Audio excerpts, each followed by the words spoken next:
시청자 여러분 안녕하십니까. 지금부터 전학현의 안보정론을 시작하겠습니다. 자, 이번 시간에 맨 먼저요, 이 최재형이 이거 뭐 목사일 필요가 없죠. 그래서 이거 목사 자격 박탈해야 된다, 박탈해야 된다. 제가 수차례 노래를 부르다시피 했는데 이 기독교계가 드디어 대대적으로 지금 내가 들고 일어났습니다. 자, 그래서 고소 고발까지 이루어지고요. 그야말로 목사 자격을 박탈하라 이런 주장까지 나오고 있습니다. 그래서 요 내용을 말씀을 드리도록 하겠고요. 야, 이재명이는요, 이건 뭐 범죄 행위를 적극적으로 저지른 것도 문제지만 이 정도까지 법을 지키지 않는, 자, 이런 사람이 과연 당 대표는 그만두고, 야, 정말 성남시장도 돼서는 안 되는 일인데 이거 뭐 지나간 거가 어떻게 하겠습니까? 재판도 말이죠, 완전히 사법농단이 전에 박근혜 정부 때 국정농단 그다음에 양승태 대법원장 사법농단의 실체가 뭔지를 국민한테 보여주는 것 같아요. 이미 말이죠, 저도 여러분께 말씀드렸지만은 대장동 재판, 이 김동연 판사인데 이 김동연이가 예정대로 오늘 10시 반에 나와라, 이렇게 이제 명령까지 내렸어요. 선거 일정을 계기로 해서 재판에 못 나오겠다는 거 변경 안 된다라고 했는데요. 아예 오전 재판은 나오지 않았어요. 아무 말도 안 하고 무단 불출석을 했습니다. 근데 오후에 말이죠, 이 김동연이가 아무런 뭐라고 그럴까요, 이 경고의 메시지도 없이 오후에 다시 재판을 속개한 거. 김동연이도 말이죠, 김동연이가 이거 이상한 판사라고 얘기했잖아요. 본질은 이 좌파예요. 좌파 중에서도 아주 나쁜 좌파. 왜 그러냐, 채널A 이동재 기자한테요, 강요 미수죄로 구속영장을 발부한 인간이 바로 김동연 판사예요. 대한민국 역사상 강요 미수죄로 구속한 사례가 바로 김동연이가 제1호입니다. 이런 판사니까요. 오후에 아무런 일도 없었던 듯이 재판이 열렸어요. 이재명이는 아무 일도 없었던 듯이 립 서비스, 죄송합니다, 딱 한마디. 이거 되겠습니까? 그래서 김동연이를 말이죠, 우리 국민의힘에서 이번에 이제 다수당이 되면 김동연 판사 탄핵해야 되겠다. 아니, 멀쩡한 판사도 민주당이 탄핵했잖아요. 김동연은 탄핵 사유가 넘친다, 이렇게 보여집니다. 그래서 오늘 재판 오전 출석을 하는 것은 본래 얘기했던 대로 그러니까 이번 총선 출범식 하려고 참석을 안 했어요. 아니, 출범식은 이재명이가 없다고 안 됩니까? 아니잖아요. 그러나 재판은 이재명이가 없으면 안 돼요. 자, 그래서 이거는요, 이런 민주당한테 심판을 안 하고, 이런 민주당을 심판 안 하고 누구를 심판하겠다는 겁니까? 유권자 여러분들 한번 생각해 보십시오. 그래서 요 내용도 말씀을 드리도록 하겠고요. 조국이는요, 아예 기고만장이 아주 정말 상상을 초월합니다. 요즘 말이죠, 비례대표 조국 쪽으로 이제 많이 몰린다. 그러니까 완전히 눈에 보이는 게 없어요. 이런 걸 안하무인이라고 하잖아요. 눈에 보이는 게 없어. 그래가지고 아예 공개적으로 윤석열 대통령, 한동훈 비대위원장에 대한 보복 정치를 공언하고 나섰어요. 이 뻔뻔스러움, 이재명과 조국의 뻔뻔스러움은 대한민국 정치를 망가뜨릴 뿐만 아니라 대한민국의 헌법을 유린하는 지금 언행을 하고 있다. 반드시 심판해야 된다, 이렇게 생각이 듭니다. 그래서 이런 내용, 저도 말이죠, 지금 이제 이 방송으로 올라오는데 제가 이제 아는 분을 만났는데 조국 이재명 때문에 잠이 안 온다고, 어쩌면 좋으냐고 아주 제 손을 붙잡더니 아주 한탄하더라고요. 이 대한민국이 도대체 어디로 가느냐, 조국과 이재명이가 이렇게 설치는 거를 왜 못 집어넣냐 이거예요. 한마디로 이거 반드시 빨리 집어넣어야 될 거 아니냐. 제 손을 붙잡고 아주 한탄하더라니까요. 이거 잠이 안 와서 어쩌냐고. 정말 큰일 났어요. 그래서 조국 재판했던 그동안의 사람들, 이거 직무유기, 그 다음에 김동연 이거 탄핵 전부 다 징계해야 돼요. 제대로 대한민국의 사법정의를 바로 세우기 위해서는. 그래서 사법농단이요, 지금 이제 이 김동연으로부터 지금 이루어지고 있고, 이미 김밀희 이거 김밀희 어디로 도망가 있어요 지금? 그 당시 건강이 안 좋다고 휴가했는데. 자, 그래서 뭐 그건 그거고요. 일단 우선요, 이 최재형 목사와 관련된 기독교계의 움직임을 맨 먼저 말씀을 드리겠습니다. 자, 한마디로 얘기해서요, 지금 이제 이 한기총, 이제 한국기독교총연합회죠. 이 대표장이 누구냐면 정서영 목사가 되시는데, 한기총에서 말이죠, 최재형하고 백은종, 이거를 보도한 서울의 소리 대표 백은종을 경찰에 고발했습니다. 자, 그래서요, 이 김정환 한기총 사무총장은요, 지난 7일 날 영등포 경찰서에 이 최재형이 하고요, 이 백은종이를 갖다가 허위 사실에 의한 명예훼손죄 그리고 무고죄로 고발장을 제출했다라고 밝히고 있습니다. 자, 그러면서요, 어떠한 부당한 청탁이나 대통령의 직무상 관련된 요구를 한 사실이 없어서 처벌될 사실이 존재하지 않음을 알면서도 서로 공모하여, 백은종과 그러니까 최재형인가요, 서로 공모하여 허위로 김건희 여사를 형사처벌받게 할 목적으로 무고했다. 그래서 이 두 사람에 대해서는요, 명예훼손 혐의로 이 고발장에 추가했습니다. 그리고 이미요, 한기총은 지난달 이 발표한 논평에서도 이 최재형이 이거 신분이 미국 시민이기 때문에 국보법에 따라서 수사하고 미 연방 수사국 제 FBI에도 수사를 해달라라고 요청한 바 있습니다. 그리고요, 이 한기총 이외에요, 수도권 기독교 총연합회 대표회장이 김선규 목사신데, 이 김선규 목사도요, 최근 이 최재형 소속 교단은 최 목사를 속지 제명하고 출교하라 이렇게 규탄을 하고 최재형의 사과를 촉구하고 나섰습니다. 그리고 이외에요, 대표 총회장이 누구냐면 이용훈 목사, 아주 유명하신 분이잖아요. 기독교 대한 하나님의 의정회 여기에서도요, 지난달에요, 교단 중 처음으로 비판 입장문을 낸 바 있어요. 그래서 성직인 목사가 불법을 행해서 문제를 일으키는 점에 대해서는요, 어떤 경우에도 비판을 면함할 수 없다 이렇게 유감을 표명한 바 있는데, 이거는요, 이 사람이 목사라고 해서 단순하게 기독교나 이런 데서만 들고 일어날 때가 아니라 넓은 의미에서의 종교계 차원의 이러한 고소고발전 그리고 규탄이 필요한 것이 아닌가 이렇게 생각이 듭니다. 자, 그리고 이제 어차피 이제 이 교계 얘기가 나와서 말씀인데요. 오늘 윤석열 대통령이요, 오늘 이제 종교 지도자들하고 오찬 간담회를 가졌습니다. 바로 이제 의료개혁 문제. 자, 그래서 의료개혁을 비롯한 이 필요한 개혁 과제에 관해서 종교계에서도 좀 도와달라 이러한 이 당부의 말씀이 있었습니다. 그래서요, 오늘 이제 오찬에는요, 이 종교계에서 이제 아주 이제 원로 종교인들이 다 모였어요. 그래서 한국교회총연합회 대표회장인 장종현 목사, 그리고 수원중앙침례교회 김장한 원로 목사, 그리고 조계종 총무원장인 진우 스님, 천태종 총무원장인 덕수 스님, 그리고 한국천주교 주교회의 이용은 의장, 천주교 서울대교구 정순택 교구장, 그리고 원불교 나상호 교정원장, 유교 최종수 선교원장, 그리고 천도교회 주영덕 교령대행, 그리고 한국민족 종교협의회 김경하 회장, 이런 분들이 모두 참석을 했습니다. 그러니까 기독교, 불교, 천주교, 원불교, 유교, 천도교 모든 그리고 종단별 현안을 또 경청을 했습니다. 자, 그래서요, 오늘은요, 이 참석자를 대표해서 조계종의 총무원장 진우 스님이 한 말씀 했어요. 근래 우리 사회가 어려움이 많지만 국민들의 일상이 편안할 수 있도록 대통령과 종교계의 노력이 필요하다. 예.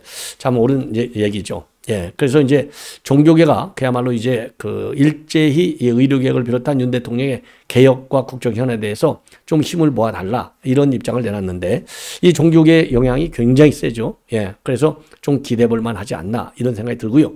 그리고 이제 지금부터는 이제 이재명과 조국 얘기를 집중적으로 전해드리도록 하겠습니다. 자, 이재명이 오늘 재판에 아예요, 지각 출석이 아니라 오전 재판은 불출석했어요. 오늘 오전에는요, 이 대장동, 성남FC, 백현동 이런 배임 뇌물 굉장히 중요한 회의거든요. 재판이거든요. 여기에 아예 안 나타났습니다. 그러면 어디서 뭘 하고 있었느냐? 선대위 출범식을 가졌어요. 선대위 출범식하고 1차 오늘 회의를 가졌는데 요걸 하겠다고 안 나온 거예요. 도대체 이게 사람이 할 일이 대한민국 국민이라고 볼 수 있겠느냐? 자, 이걸 보십시오. 요거 하겠다고요. 자, 여기 이 김부겸 전 총리하고 이해찬 전 대표 이런 분들이 지금 나와 있는데, 여기 못 살겠다 경제 폭망, 그리고 못 살겠다 김건희 게이트, 그다음에 이러한 이제 쇼 행사를 하려고 오늘 안 나왔다는 겁니다. 자, 이거 이제 이동하는 모습을 보겠습니다. 참 이해찬이 보면 정말 열받네요. 예. 이런 사람이 아직도 참 이러고 앉아 있으니 참 큰일 났습니다. 예. 자, 그래서 오늘 이제 요거를 핑계로 해서 재판에 참석하지 못하고 일정을 바꿔달라 그랬는데, 재판부가 무슨 소리야? 그냥 와라. 이렇게 됐는데 안 나왔어요. 무단으로 불출석. 대신에 이제 정진상하고요. 그 다음에 이제 검찰, 변호인은 모두 시간에 맞춰서 법정에 출석했는데, 이게 안 나오니까 결국은 지금 이제 재판이 안 열렸어요. 그래서 재판부가 뭐라고 얘기했냐면은요. 재판기를 오후로 변경했으면 이렇게 많은 분들이 오전에 안 나오셔도 됐을 텐데 이 사건은 관심이 많은 사건이라서 피고인의 입장에 따라서 기일 변경은 어려웠다. 그리고 피고인이 없으면 재판이 불가능하니 오전은 휴정하고 오후 1시 30분에 속행하겠다. 그래서 1시 20분에 법정에 도착을 했는데 이제 기자들이 질문할 거 아니에요. 재판에 늦게 온 이유가 뭐냐? 재판과 총선 일정을 도대체 어떻게 조율할 예정이냐? 이런 질문했는데 일제 답을 하지 않고 재판 법정 안에서만 재판 일정에 늦어서 죄송하다. 야, 참 기가 막히죠. 그러니까 재판부가 말이죠. 오늘 이제 재판관에서 뭐라고 얘기했냐? 19일, 26일, 29일에 지금 내 사건 관계 증인인 유동규 본부장을 불러서 신문하기로 했는데 유동규 본부장이 총선 출마 때문에 재판 출석이 어렵다라고 했기 때문에 재판부는요. 이거를 받아들이지 않고 구인장을 발부할 예정이다. 강제 구인하겠다는 뜻이죠. 그리고 이재명이는요. 이제 19일 날이 이제 돌아오는 이제 화요일인데요. 요때 재판에 출석하지 않겠다. 그래서 반대 신문권을 포기하겠다라고 밝혔습니다. 재판 출석하는 것은 지멋대로 하니까 이게 한두 번이 아니죠. 예. 자, 그래서 지금 이재명이가요. 지금 3개를 받고 있어요. 하나는 선거재판, 그 다음에 대장동 재판, 위중교사재판 3개인데 지금 18일 날은 위중교사, 월요일 날 재판하니까요. 그리고 19일 날은 지금 이 대장동 재판, 그리고 22일 날은 공직선거 재판. 자, 그래서 다음 달 선거 때까지 총선까지 최소 3번 이상 출석을 해야 되는데 이거 또 이 결석하듯이 무단 불출석할 가능성이 있는 것이 아닌가. 예. 자, 그래서 재판부가 말이죠. 계속해서 이러한 불출석이 속출할 것 같아요. 강하게 제재를 해야 될 것이 아닌가. 이렇게 생각이 듭니다. 야, 참 재판부도 그렇고, 예, 큰일 났습니다. 예, 그리고 참 이상한 재판인데요. 이게 이제 과거에 조카 살인을 변호했잖아요. 이게 데이트 폭력이다. 이거를 갖다가 이제 살인행위인데 데이트 폭력이라고 그래서 대선 때도 상당한 논란을 야기한 바 있습니다. 자, 그런데요. 1심, 2심 모두 이게 이재명이가 이겼어요. 야, 참 이게 왜 그러냐면 유족 측에서는요. 이재명이가 조카 일가족 연쇄 살인 사건이라는 천인공노할 반인륜적 범죄를 데이트 폭력이라고 하고 있는데 이것은 허위사실을 적시했다. 그래서 1억 원을 청구하는 손해배상 소송을 제기했어요. 예, 이거를 했는데 1심 재판부, 그리고 2심 재판부 모두 원고 패소, 즉 이재명이가 승소하는 판결을 내렸습니다. 그 이유인 즉슨요. 데이트 폭력이 조카의 범행으로 인한 피해를 축소 왜곡해서 허위사실을 적시하거나 또는 원고의 사회적 평가를 저하는 것이라고 보기 어렵다. 그리고 피해자들에 대한 추모 감정을 부당하게 침해한 것이라고 보기도 어렵다. 그러면서 이재명의 승소를 전부 다 내려줬습니다. 야, 참 이거 참 안타깝네요. 자, 이 정도로 말씀을 드리겠고, 자, 좀 빠른 속도로 2개를 더 말씀을 드리겠는데, 조국이가 말이죠. 오늘 기자회견을 열었습니다. 이제 첫 번째 기자회견인데, 야, 한동훈 특검법을 지금 추진하겠다. 일본으로요. 22대 국회가 열리면 일본으로 한동훈 특검법. 야, 참 이거 대단한 사람인 것 같아요. 야, 이런 사람이 어떻게 참 서울대학교 교수를 했는지 도저히 이해가 가지 않네요. 예. 자, 그러면은요, 조국이가 특검법을 발동하겠다. 1번 타자로요. 자, 그러면 이제 어떤 법들이 있는지 여기 자료화면이 문화일보에서 정리를 아주 잘 해 놨습니다. 자, 그래서 이 3가지. 그래서 지금 상당한 파문이 예상이 됩니다. 예. 자, 1호 법안인데 특검법 3가지는 뭐냐? 첫째가 고발 사주 의혹이고요.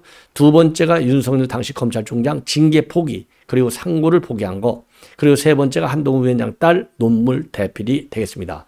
그래서 고발 사주 의혹은요. 손준성 검사장하고 김웅 국민의힘 의원이 윤석열 대통령과 한동훈 비대위원장의 지시를 받아서 유시민, 최강욱 뉴스타파 기자 등을 대상으로 해서 피고발인으로 하여서 이 제기한 고발 사주 의혹. 그래서 이거는 공상기밀도사고 공선법 위반을 이유로 하고 있고요.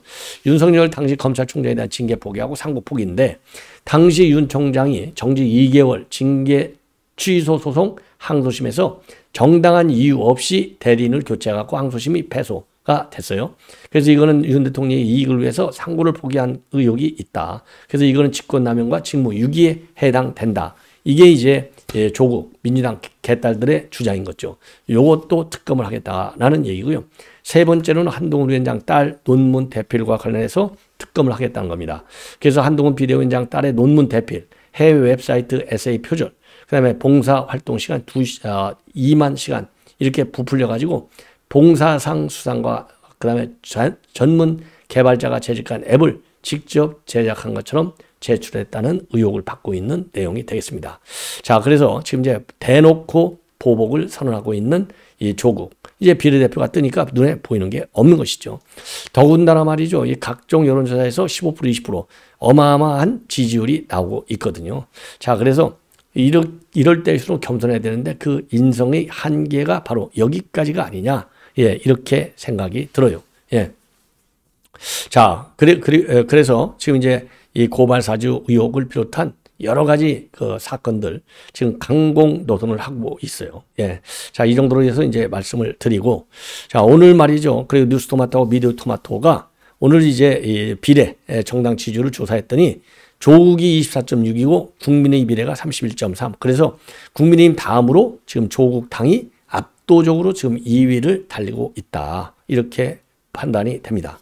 자, 이번에는 이제 마지막으로요. 예, 마지막으로 지금 이제 김남국을 비판했던 청년 정치인들이 일제히 경선 탈락을 했습니다. 이게 보이지 않는 손이 당연히 작동을 했다고 봐야 되겠죠. 왜냐? 저 김남국이는 이재명의 측근 중에 측근 아니겠습니까? 자, 그래서 과연 그러면 청년 정치인 8명이 누구냐? 이게 이제 그 당시에 말이죠. 전수조사를 하라. 그리고 김남국이는 의원직을 사퇴하라. 이렇게 공개적으로 주장한 사람들 8명이 전부 다 공천 탈락됐어요. 자, 그래서 이동학 1982년생인데 전 최고위원을 했고요. 박성민 청년 최고위원을 했죠. 권지웅 비대위원을 한 바 있고요.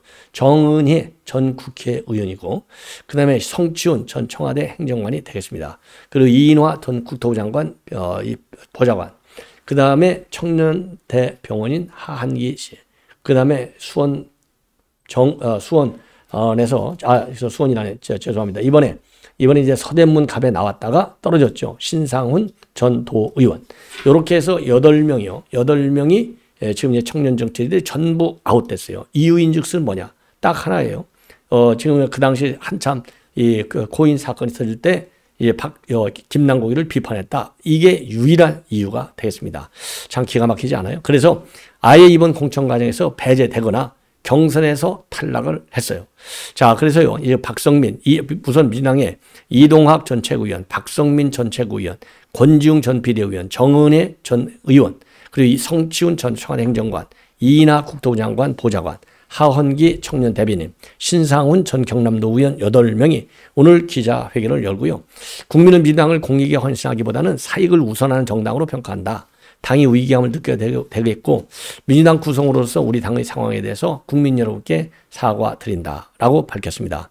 그리고 지금 이 민주당이요, 결국은 코인 대회 논란, 그다음에 김상욱 의원의 이런 코인 사태, 이런 걸로 인해서 지금 도덕성이 훼손됐다, 이런 비판을 받았어요. 그리고요, 이들은요, 돈봉투 의혹 관련 진상조사단을 설치하라. 그리고 민주당 소속 의원의 가상자산 보유 현황을 전수조사하라. 그리고 유명부 실한 윤리심판원과 윤리감찰단을 해체하고 다시 설치하라. 이러한 입장을 내놨습니다. 이러한 입장과 관련해 가지고 민주당 강성 지지층들이 거세게 반발했어요. 그래서 이 박성민 최고위원이 기자들에게 언론 보도에서 나오는 내용이 전부 사실이라면 의원직 사퇴까지 할 수도 있다는 생각을 하고 있다고 그러고, 그리고요, 그리고 이제 지금 이제 아예 경선에 올라가지도 못한 사람들도 상당수가 있어요. 더군다나 말이죠. 서대문 갑에 지원한 성치훈 행정관, 밑도 끝도 없이 경선 하루 전날 아예 아웃돼버리는 사단이 벌어지기도 했습니다. 그래서요, 이 권지웅 전 비대위원도요, 서대문 갑에 지난해 경선에 나섰지만은 이 성치훈 행정관 대신에 후보로 추가된 대장동 변호사 김동아 변호사한테 진 겁니다. 자, 그래서요, 이 이동학 전 최고위원의 경우에는요, 인천 중강화, 옹진, 박성민 최고위원은 경기 용인팀, 그 다음에 이인화는 강원도 보좌관, 이런 그 과정을 거쳐서 이제 쭉 일을 하게 됐는데, 결국은 지금 완전히 이런 지금 민주당에서 생각지도 못한 이런 일을 지금 벌이고 있는 겁니다. 자, 그래서요, 이 청년 정치인의 낙전 사실이 알려지니까 민주당의 강선 지지자들에서는요, 뭐라고 하고 있느냐? 남북 팔적 전원 사망, 통쾌하다. 김남국 의원에게 위로가 됐으면 좋겠다. 자, 그러면서 효능감을 느낀다. 당이 무서운 줄 알아야 다음 선거 때도 잊지 말아야겠다. 라는 입장문을 내놓고 있는데요. 이거 국민 심판을 때려야 될 것이 아닌가. 이렇게 생각이 듭니다. 자, 그래서 이제 청년 정치인들, 그러니까 아까요, 비명 활동한 현역 의원들도 다 쫓아내는데, 현역도 아닌, 더군다나 청년 정치인이니까 무슨 대통령이 대단하겠어요. 바로 아웃시키는 이 잔인함과, 그 다음에 도덕 불감증, 요거 반드시 심판을 받아야 된다. 이렇게 다시 한번 주장합니다. 시청자 여러분, 이것으로 본 방송은 마치겠습니다. 대단히 고맙습니다.